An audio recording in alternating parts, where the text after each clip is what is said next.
Hi my dear friends, my dear masters and my dear God, Srikrishna అమృతానికి స్వాగతం సుస్వాగతం.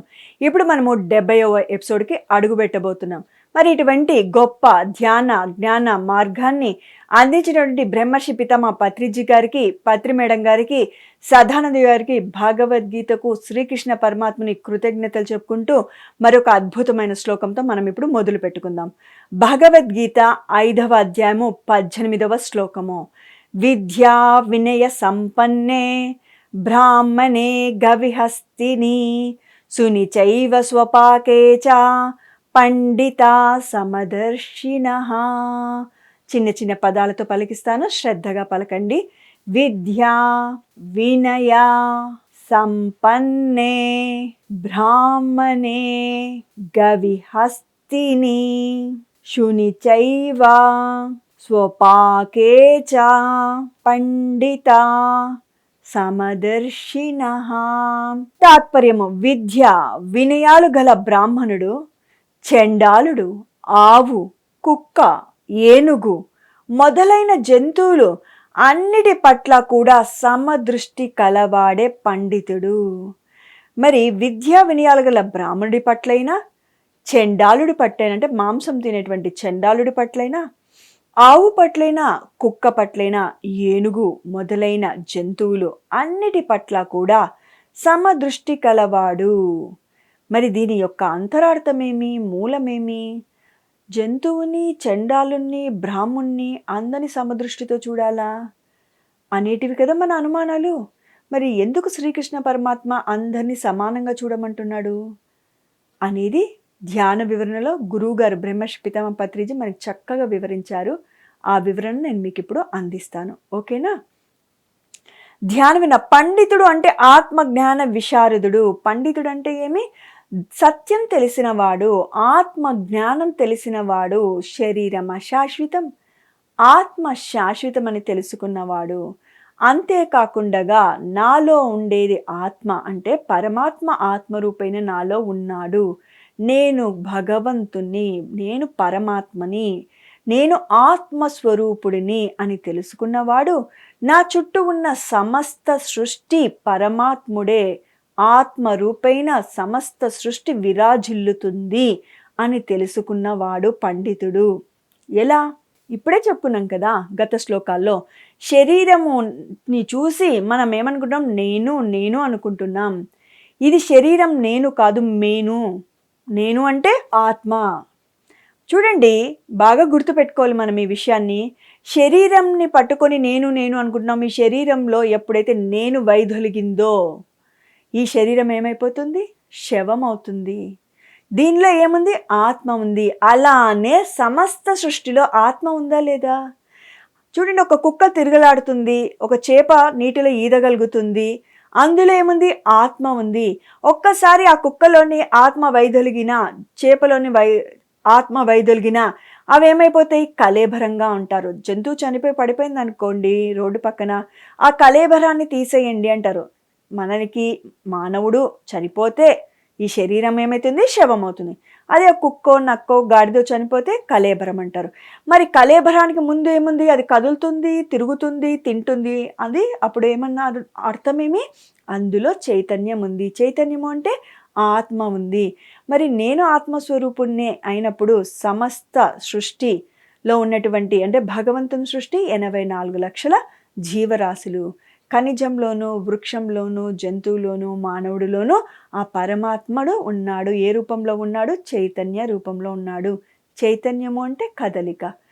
మరి ఆ కదలికకు మూలం ఆత్మ.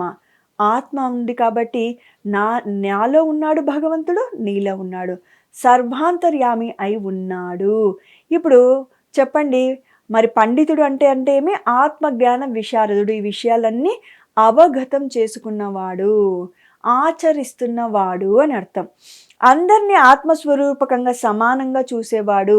తెలుసుకొని అంటే ఓహో, అందరిలోనూ ఆత్మ ఉంది, నాలోనూ ఆత్మ ఉంది, నేను ఎలా భగవంతున్నో అందరూ అలానే భగవత్ స్వరూపులే అని తెలుసుకుంటే సరిపోదు. ఎలా ఉంటాడు? అందరినీ ఆత్మస్వరూపకంగా సమానంగా చూస్తూ ఉంటాడు. బ్రాహ్మణుడైనా, ఉన్నవాడినైనా, లేనివాడినైనా అంతేకాదు చండాలుడు అంటే మాంసపు తినే చండాలుడినైనా, జంతువునైనా, కుక్కనైనా, పిల్లినైనా, బల్లినైనా, దోమనైనా, ఈగనైనా, జిట్టనైనా సమస్త జీవకోటిని సమానంగా చూస్తాడు. ఎందుకంటే చిన్న చీమలో చిన్న ఆత్మ ఉంటుంది, పెద్ద జీవులో పెద్ద ఆత్మ ఉండదు. అన్ని జీవులలో సమానంగా చూస్తాడు. భగవాన్ అంటేనే అందరినీ సమానంగా చూసేవాడు. ఎవరు ఎక్కువ కాదు, ఎవరు తక్కువ కాదు అని బ్రహ్మర్షి పితామహ పత్రిజీ ఎప్పుడు చెప్పేవాడు. ఇక్కడ ఎవరు గురువు లేడు, ఎవరు శిష్యుడు లేడు, ఎవరు ఎక్కువ కాదు, ఎవరు తక్కువ కాదు, అందరి దగ్గర నుంచి నేర్చుకోవాల్సింది ఉంది అనేవాడు. అంటే ఎంత అంతరార్థం ఉంది చూడండి. కుక్కని మనం చులకనగా చూస్తాము, విశ్వాసానికి ప్రతీక. కోడి చిన్న జీవిగా చూస్తాము, దానికి రోజు డిసిప్లిన్. 4 గంటలకు మనం లేయం కానీ అది కొక్కరుకొని కూస్తుంది. డిసిప్లిన్ ఉందా లేదా? చీమ చాలా చిన్నది, చాలా చులకనగా చూస్తాము, లైన్లో వెళ్తుంది, తన బరువుకు మించిన ఆహారాన్ని బరువు మోస్తుంది. అరే నా బరువుకు మించి నేను పని చేయము అంటాం ఇంట్లో. మరి చీమను చూసి ఏం నేర్చుకోవాలా? అది ఉండేది ఇంత. చూడండి, ఫర్ సపోజ్ ఎగ్జాంపుల్గా చీమ 1 గ్రాము ఉందంటే 2 గ్రాముల బరువుని మోస్తుంది, అధికమైన బరువును మోస్తుంది. వర్షాకాలంకి ముందే ఎండాకాలంలోనూ ఏం చేస్తుంది? ఆహారాన్ని సమకూర్చుకుంటుంది, ముందు చూపు ఉంటుంది, లైన్లో పోతుంది, క్రమశిక్షణతో ఉంటుంది. అంతేకాకుండా ఎక్కడైనా ప్రమాదం అంటే మరి మీరు చిన్నగా ఉన్నప్పటి నుంచి ఇప్పటి వరకు గమనించే ఉంటారు. ఎక్కడైనా ప్రమాదం అంటే ఆ చీమ ఊకి డైరెక్ట్గా వెళ్ళిపోదు, పక్క చీమకు మెసేజ్ ఇన్ఫర్మేషన్ ఇస్తూ పోతూ ఉంది, డిచ్ కొట్టిపోతూ ఉంటుంది, మనకేం తెలియదు. గమనించండి, చాలా మందికి తెలిసి ఈ విషయాలన్నీ తెలియని వాళ్ళైతే.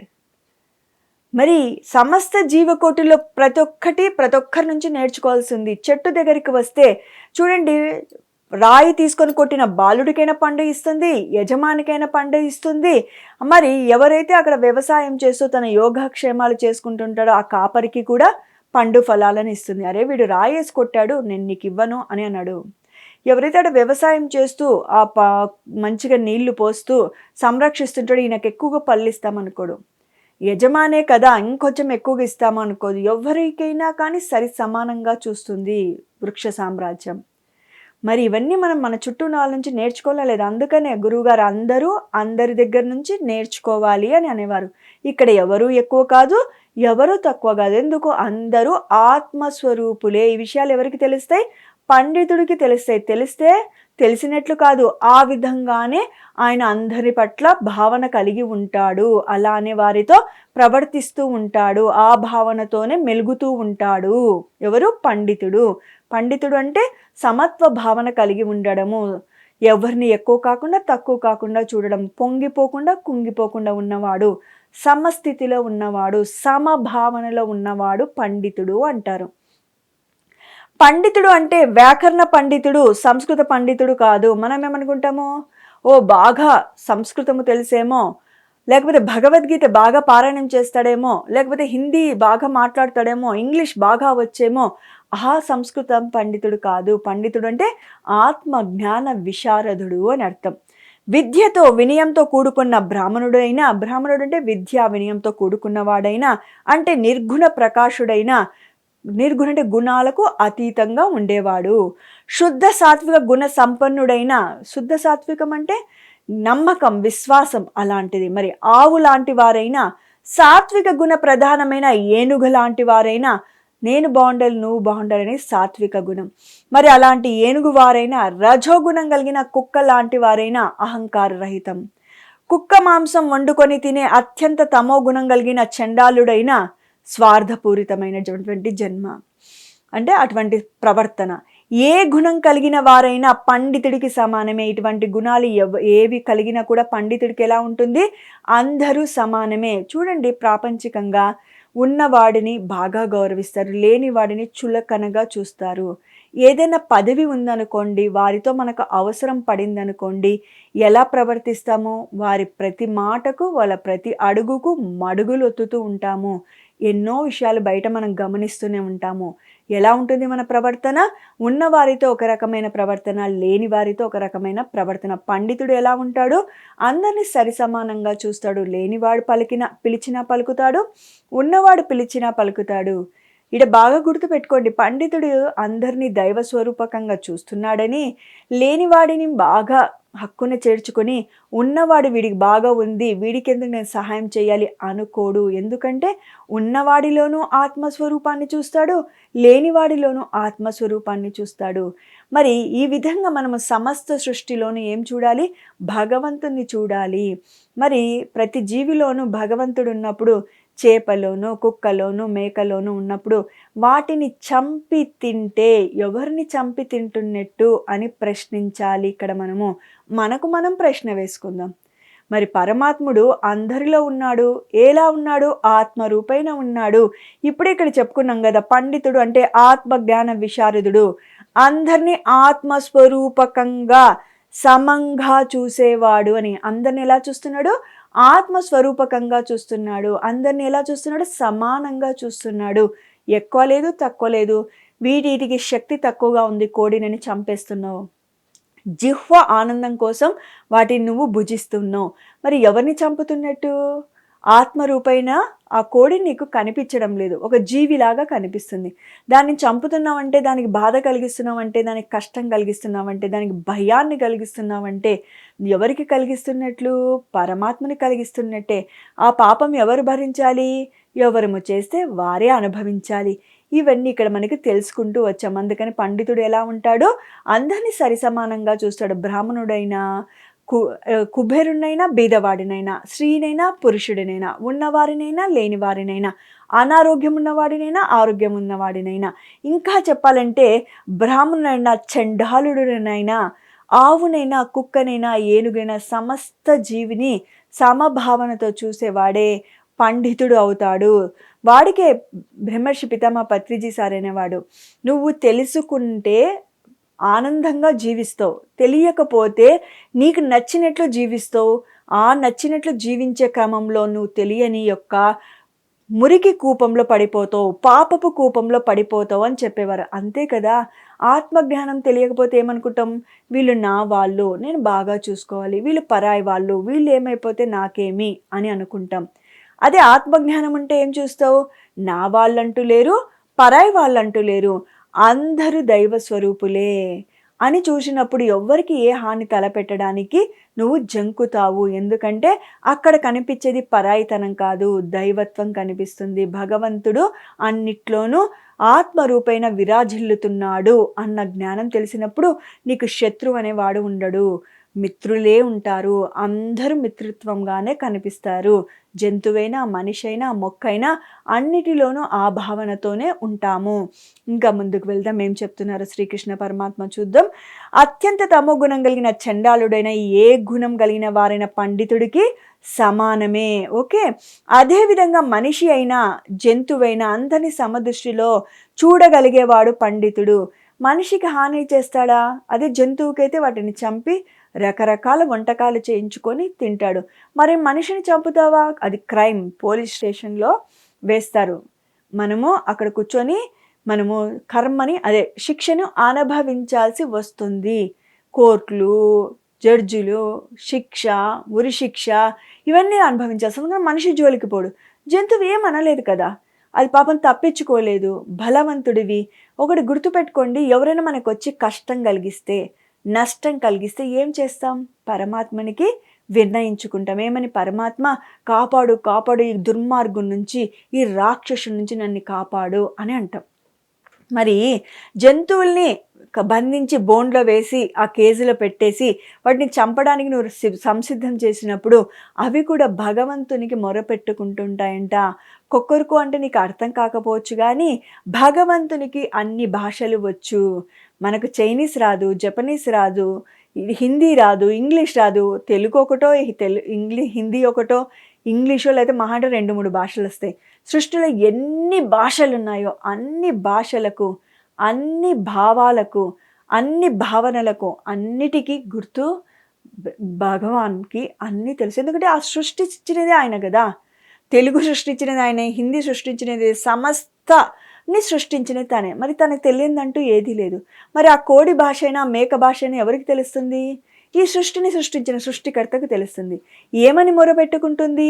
పరమాత్మ, నన్ను వీరి నుంచి కాపాడు, వీడు నన్ను చంపేస్తున్నాడు, నా బిడ్డలకు దూరం చేస్తున్నాడు, నా స్వేచ్ఛని హరిస్తున్నాడు. ఒక చేపని తెచ్చి నువ్వు నీ ఆనందం కోసము ఒక మంచి అద్భుతమైన గాజు పెట్టనే అనుకుంటావు నువ్వు, కానీ దాన్ని బంధించినట్ల లేదా సముద్రంలో యథేచ్ఛగా తన స్నేహితులతో హాయిగా ఎక్కడ పడితే అక్కడ తిరగడం బాగుంటుందా, లేకపోతే ఆ చిన్న అద్దాల దాంట్లో చిన్న బాటిల్లో ఉండడం దానికి ఇష్టపడుతుందా? ఉండదు కదా. అది ఎలా యథేచ్ఛగా తిరగాలి? మరి ఒక చిలుకని తెచ్చి ఏం చేస్తావు? ఒక కేజీలో పెడతావు. అది యథేచ్ఛగా నేను పండు పెట్టాను, మంచి మంచి జామ పళ్ళు పెట్టాను, దానికి బయట దొరకవు, నేను మంచి మంచి పళ్ళు రెడ్గా ఉండేవి తెచ్చి పెట్టాను అంటే అది ఆనందిస్తుందా?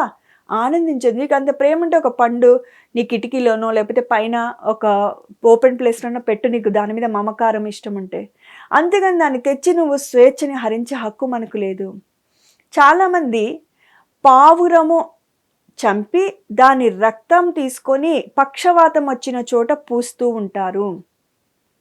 నేను మా ఇంటి బాల్కనీలో పావురాలు ఆగితే మా వాచ్మెన్ అదే పనిగా పట్టుకోవడానికి వస్తానమ్మా అంటే నేను చాలా కోపం పడి పంపిస్తాను. ఎందుకంటే నేను ఇవన్నీ విన్నాను. నేను వాటిని వదిలేస్తానన్న నాకు అతని మీద నమ్మకం లేదు. ఎందుకంటే వారి యొక్క గుణం అలాంటిది. వాళ్ళు నాన్ వెజ్ తింటారు, వద్దు ఎందుకు తినకూడదు అని చెప్పినా సరే అంటారు, కానీ వాళ్ళు చేయాల్సిన పని చేసేస్తాడు.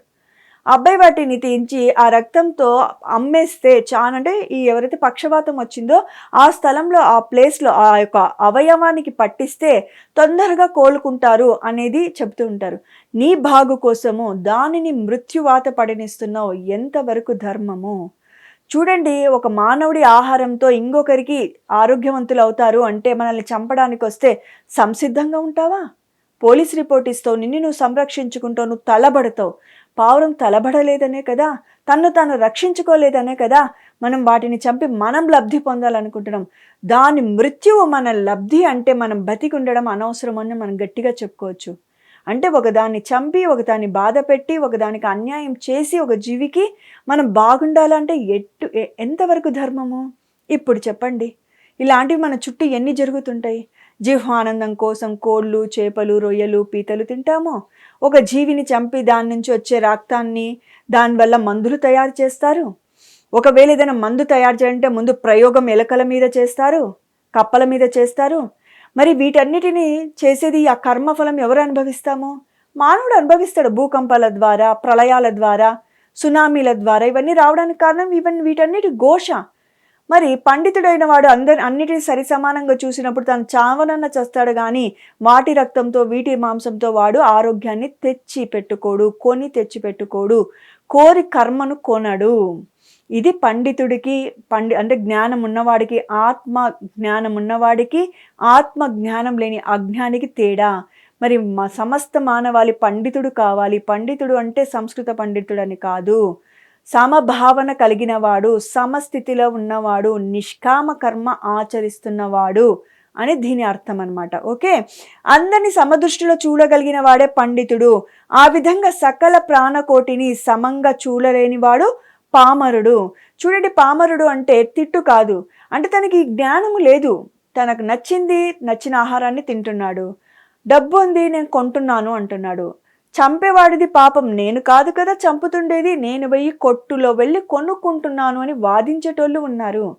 మేమేమి చంపలేదు, మేమేమి వల వేసి చేపల్ని పట్టలేదు, ఫిష్ మార్కెట్ పోయి కొనుక్కున్నాము అంటారు, చికెన్ పోయి కొనుక్కున్నాము, అమ్మేవాడిది పాపము అంటారు. చూడండి, మీరు సండే వెళ్ళి ఎక్కడైనా షాప్స్లో చూడండి, ఫుల్ రద్దీగా ఉంటారు. ప్రతిరోజు 3 కోళ్ళని కోస్తే ఆ రోజు 10 కోళ్ళని కోస్తాడు. సండే ఎవరు పోలేదు, కొనలేదు. ఈ కార్తీక మాసంలో ఎవరు కొనకుండా తినకుండా ఉంటాడు. వాడు ఎన్ని కోళ్ళని కోస్తుంటాడు? అలా అసలు ఎవరు తినడానికి కోళ్ళని కొనడానికి పోలేదు. ఆ కొట్లుంటాయా? ఉండవు. ఏ పూల కొట్టో, టెంకాయల కొట్టో, వ్యాపారమా ఏదైనా దినుసుల కొట్టో, సోప్సో, ఆయిల్స్ ఏవో పెట్టుకొని అమ్ముకుంటాడు. ఇప్పుడు చెప్పండి, ఎవరిది తప్పు? తినేవాడిదా, అమ్మేవాడిదా? తినేవాడు ఉన్నాడు కాబట్టి అమ్మేవాడు ఉన్నాడు.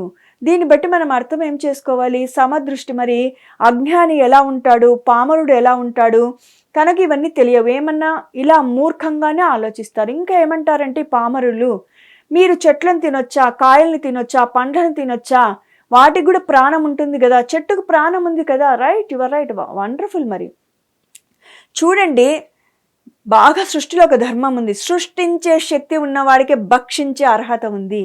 ఓ టమోటాని సృష్టించగలుగుతావు, మామిడిని సృష్టించగలుగుతావు, బియ్యాన్ని సృష్టించగలుగుతావు, వరి పండించగలుగుతావు.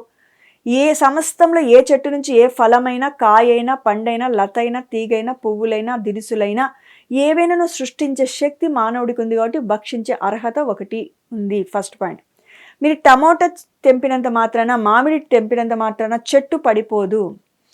మీరు చికెన్ కావాలి అని లెగ్ పీస్ కావాలని కోడి కాళ్ళని తీసేస్తే బతుకుతుందా? బతకదు. మరి దాన్ని చంపినప్పుడు ప్రాణం పోతుంది. ఇటు చెట్టు నుంచి తీసుకుంటే విత్తనం ద్వారా ఇంకొక చెట్టుని సృష్టిస్తున్నాము. సృష్టిలో ఒక ధర్మం ఉంది. తినవలసిన వాటిని మానవుడు బతకడానికి, జీవించడానికి కావలసినటువంటి కొన్ని పదార్థాలను మనకి ఇచ్చింది. పామరుడికి జ్ఞానం ఉండదు, పండితుడికి జ్ఞానం ఉంటుంది. పండితుడు అంటే అందరినీ సమభావనతో చూసేవాడు. పామరుడు అంటే తను పట్టిన కుందేలకు 3 కాళ్ళు అనేవాడు. ఈ విధంగా వాదించేవాడు ఈ పామరుడు ఏదో ఒక రోజు పండితుడు అయి తీరవలసిందే, ముక్త పదం పొందవలసిందే. మరి పండితుడు ఎలా జీవిస్తాడు? మూర్ఖమైనటువంటి వాదన ఉండదు. మరి ఏ విధంగా తన జ్ఞానాన్ని పొందాడు? శాస్త్రం తెలుసుకున్నాడు, ఆధ్యాత్మిక శాస్త్రాన్ని అవపోషణ పట్టాడు, అనుభవంలోకి తెచ్చుకున్నాడు. అనుభవం ఏమైంది? జ్ఞానమైంది. ఆ జ్ఞానాన్ని ఏం చేశాడు? తూచా తప్పకుండా పాటించాడు. ఆ దృష్టితోనే చూస్తూ ఉన్నాడు. ఆ దృష్టితో చూస్తున్నప్పుడు ముక్త పదం పొంది తీరుతాడు. ఇవన్నీ మనం తెలుసుకోవాలి. మరి ఇవన్నీ తెలుసుకోకపోతే ఇష్టం వచ్చినట్లు మాట్లాడతాం, ఇష్టం వచ్చినట్లు ప్రవర్తిస్తాం. ఆ కర్మలను అనుభవించడానికి జన్మలు జన్మలు ఎత్తుతాము.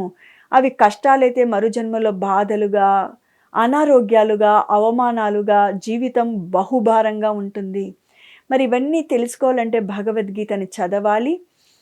పిఎంసి ఛానల్లో మనము ఆధ్యాత్మికమైనటువంటి విషయాలను 1-2 సార్లు వినాలి, నోట్ చేసుకోవాలి, మననం చేసుకోవాలి. మరి ఒక శ్లోకంతో మీ ముందుకుంటాను. అంతవరకు సెలవు. ఇటువంటి అవకాశం ఇచ్చినటువంటి బ్రహ్మర్షి మా పత్రిజీ గారికి, పత్రి మేడం గారికి కృతజ్ఞతలు తెలుపుకుంటూ మరి ఒక అద్భుతమైన ఎపిసోడ్తో మీ ముందుంటాను. అంతవరకు సెలవు. Okay my dear friends, my dear masters and my dear God's, thank you.